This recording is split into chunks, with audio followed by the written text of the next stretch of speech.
On the morning of February the 22nd, 2006, news broke of the biggest cash robbery in British history. Forget the Great Train Robbery, forget the Northern Bank in Belfast. Britain's biggest ever robbery took place in the early hours of this morning in Kent. It was a crime like no other. Hunting for the clues to hunt down the robbers. The search is on for the armed gang. A raid on a cash depot during which robbers made off with an incredible £53 million. They'd held staff hostage before loading up a lorry with cages and even shopping trolleys full of banknotes. For the police, the key questions remain. Who are they? Where are they? And what will they do next? We're gaining valuable forensic evidence. We're developing intelligence on a range of suspects at the moment. The morale on the investigation team remains very high, and I remain confident that we will both catch and convict the people responsible for this.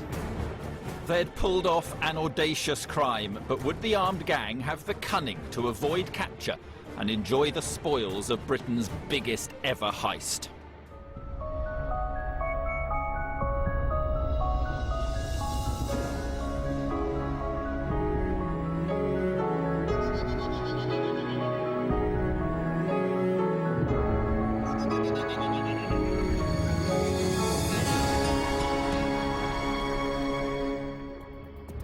The Great Train Robbery in 1963 is for many the most famous heist in British history. Robbers made off with £2.6 million in used banknotes from the Glasgow to London Royal Mail train. That's the equivalent of around £40 million today. But in February 2006 their record was beaten when an armed gang escaped from a security depot with £53 million packed into the back of a lorry. They'd disappeared into the night with half a ton of cash, most in £10 and £20 notes. Each member of the gang had become an instant multi-millionaire. But for how long? Police worked round the clock to track down the men responsible and get the money back. Everything's moving very, very fast, so we've got a number of teams doing different lines of inquiry, and that's all got to be herded in like a shepherd bringing his flock. You know, what have you got, what have you got, what have you got? More than 6 months before the robbery, the gang had chosen their target, this anonymous-looking warehouse in Kent known as Medway House. The Securitas cash depot was used to sort and circulate cash around the country for the Bank of England, money used to service cash points and shops. But it was a fortress, apparently impregnable.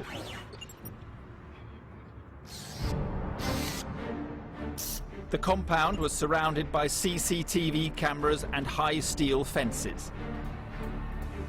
And it was situated within a triangle of 3 24-hour police stations. Pulling off the biggest cash heist in British history was never going to be easy. It would take months of meticulous planning and just one night to execute. First, the gang was assembled. Transport, weapons, disguises needed to be sourced, money laundering and escape routes planned. But most of all, they needed to find a way to evade the massive security at this cash depot. They fixed on this man, manager Colin Dixon. Married with a child, he'd been with Securitas for 4 years. He was the man in the know, the one who could get them inside the building.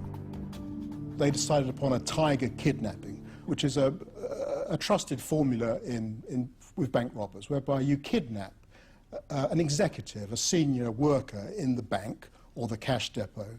You hold him hostage, you also hold his family hostage, and then you make him help you under duress. Colin Dixon has never given an interview before. He is asked to remain anonymous because he still fears for his safety and that of his family. Tuesday, February the 21st, 2006, had been a normal day at work for Colin Dixon. At around 5:30 p.m, after he finished his shift, he began the drive home to his family in Herne Bay, 50 miles away. During the journey, Colin noticed what appeared to be a police car with flashing lights directly behind him. He pulled over. a man in police uniform approached his car. He told me to switch off the engine, leave the keys in the car, and started opening my door and asked me to go to the police car, which was immediately behind. The bogus cops claimed he'd been speeding and said they were driving him to the local police station. Instead, they drove deep into the Kent countryside. Colin Dixon suspected the worst. We pulled into a country lane, and it was there that the driver said, well, you'll realise now that we're not police officers.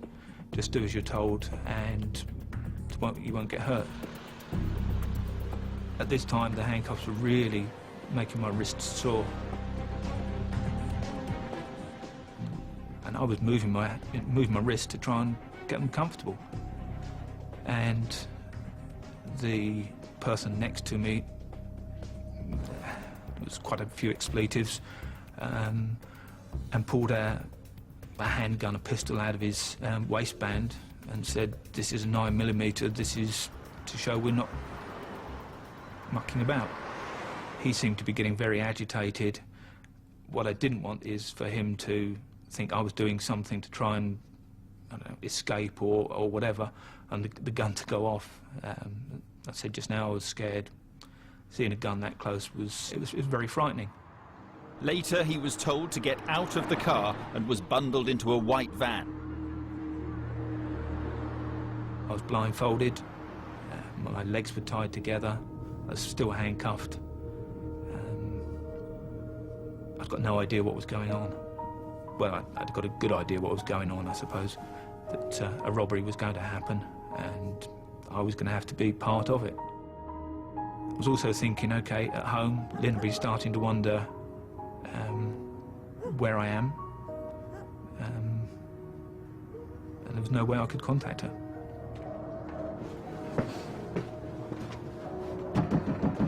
What Colin didn't know was that while this was going on, robbers disguised as police had called at his family home. They told Lynn Dixon that Colin had been in a car crash and they could take her to the hospital to visit him.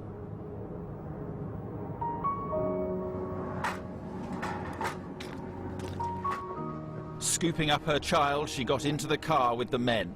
Once in the vehicle, the robbers threatened to shoot her and her child if they didn't cooperate. They took her to the van where Colin was being held. The gang and their hostages were now at a farm in the Kent countryside. Colin Dixon was interrogated at gunpoint about the security at the depot. I was moved to the edge of the van, so I was sitting by the sliding door with my feet out. And my wife came over to me and asked if I was okay. There wasn't much I could say other than, yes, are you okay? And that was it, virtually. They took her away again and moved me back into the van. And I think the thing there was, we're proving to you that we've got your family, so just do as you're told.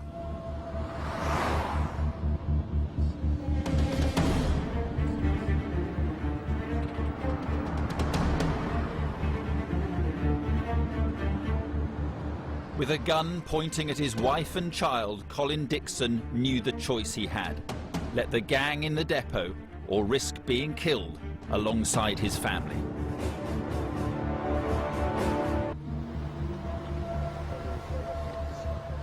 Under the cover of darkness, robbers disguised as policemen had kidnapped Colin Dixon, the manager of one of Britain's biggest cash depots. They were also holding his wife and child at gunpoint. And they were about to try to pull off the biggest cash heist in British history. As we got close to the centre, and I really could feel my heart beating, pumping at that time. Thinking, okay, what happens if things go right? What happens if things go wrong? If things go wrong, I don't know where my family are. If things go right, I still don't know where my family are, but if I could trust these people, bearing in mind that they were criminals, obviously, and they'd got my family away from me, what would happen? Would they keep to their word and release them? Almost 8 hours after he'd left work, Colin was back at the depot. With a gun in his back, he approached the entry control room. So I said to the guy in the control room, look, they've got my family, just do as we're told. And the gun was brandished, and he was tied up. Then forced to let in the car and the other robbers into the building. From there, it was very alarming, frightening. I wanted my staff to be safe. I wanted my staff to not do anything silly that could put my family at risk, because at that time I knew the car that we were in had arrived. My family could be anywhere, I just didn't know. 7 gang members armed to the teeth were now inside the depot. Meanwhile, the 14 staff were getting on with work as normal. Shift manager Alan Thomas was at his desk. His colleague Michael Lawton Zimmerman was sorting notes. Came in about 1 o'clock in the morning. Colin came in with what I suspect or what I thought were 3 policemen. He walked in through the doors. He looked at me and he said, "Oh, I'm sorry, Alan." I thought perhaps they'd had somebody under surveillance, perhaps somebody had been stealing money and they'd had them under surveillance and they'd come in to arrest them. So I thought he was saying sorry because he was going to leave me short-staffed. But then the lead policeman pulled a gun out and stuck it into my face and shouted, you know, "Get down, get down." You, get up, get up. I managed to catch sight of the person who was behind him and noticed that he had a shotgun, and he was also wearing a mask, like a paintball mask. And then I realised that they weren't policemen, and you know, I better comply with what they were saying. You, get up, on the floor. Down, down. Hands back. Where I was standing, there was a little partition barrier, so I couldn't actually lie down where I was, so I had to walk round towards him and lay on the floor, and he proceeded to cable tie my hands together, and as he done that, the rest of them went into the room where the rest of the staff were working.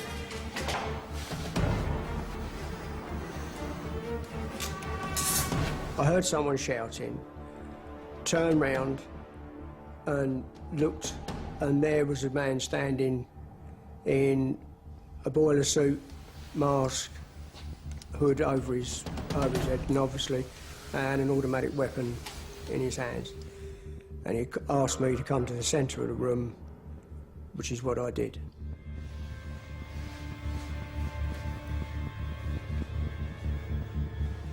I was aware of Colin Dixon to my left, and he said, "Don't do anything, they've got my wife."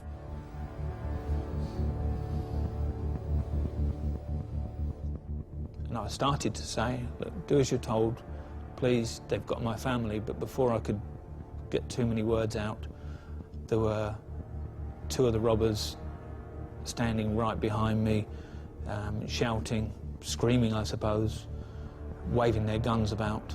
They're all on the floor, the policemen are swearing, shouting, effing and blinding, guns, cable ties are produced, their hands are tied very tightly.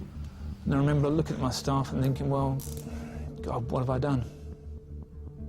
And at that time, I really didn't know what I'd done. Well, I knew what I'd done, but what the consequences were going to be.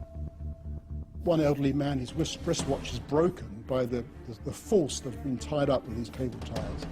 They're all soon in severe discomfort. They're very, very scared. They're manhandled, shoved about this depot. I was forced to let in the lorry into one of the loading bays. At that time, I had no idea at all that my family were in the back of that lorry. They knew who were there because they were asking, well, who is so-and-so?